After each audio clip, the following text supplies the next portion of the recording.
Donc, je vais m'intéresser à un petit exercice de STMG, de proba conditionnel. Donc, j'ai un tableau que vous voyez rempli, mais qu'à la base n'est pas rempli, mais qu'on va remplir ensemble. Donc, on me dit, j'ai une boîte de petits fours qui contient 50 gâteaux. Ça veut dire que dans ce tableau, le total du total va faire 50. Donc, ce 50 ici, je peux le mettre. Je sais qu'il y en a qui sont de forme carrée ou de forme ronde. 30% des petits fours chocolatés sont des... Enfin, il y a 30% des petits fours qui sont chocolatés. Donc, je vais commencer par calculer 30% de 50. Donc, 30% de 50, je fais 30 divisé par 100 fois 50. Ça veut dire que j'ai 15 petits fours chocolatés. Donc, qu'est-ce que je vais faire? Je vais aller dans ma ligne des petits fours chocolatés. Au total, je vais avoir 15. Donc là, ici, je vais remplir 15. Mais j'oublie pas qu'ici, j'avais 50. Ça veut dire que pour avoir cette case, il faut que 15 plus ce nombre fasse 50. Donc, ce nombre va faire 50 moins 15, c'est-à-dire 35. Ensuite, je vais continuer la lecture de l'énoncé et on me dit que parmi les petits fours chocolatés, 10 sont carrés. Donc, si je suis parmi les petits fours chocolatés, je ne suis que dans cette ligne-là. Et dans cette ligne-là, 10 sont carrés. Donc, je me contente de mettre 10. Sauf que si ici j'ai 10 et si ici j'ai 15, je vais donc avoir 15 moins 10, 5 ici. Je continue. On me dit que 60% des gâteaux de la boîte sont ronds.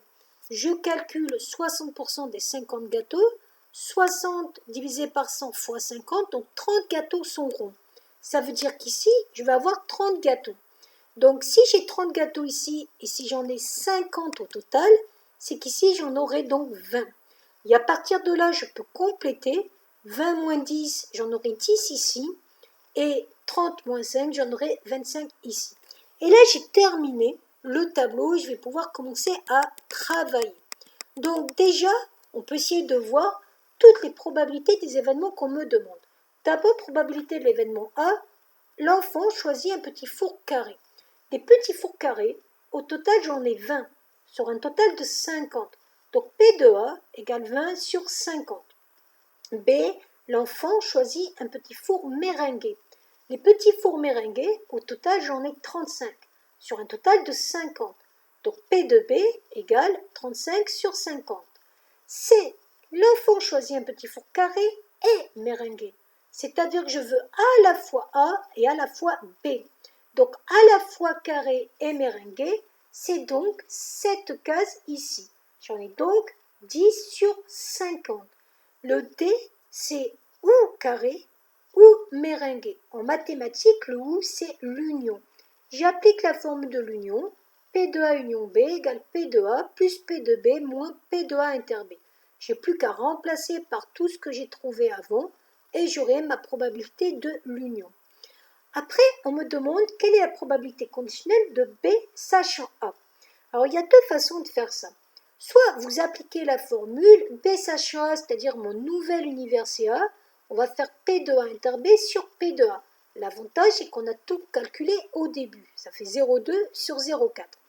Mais en vrai, on aurait pu dire qu'on prend directement les petits fours méringués parmi les petits fours carrés.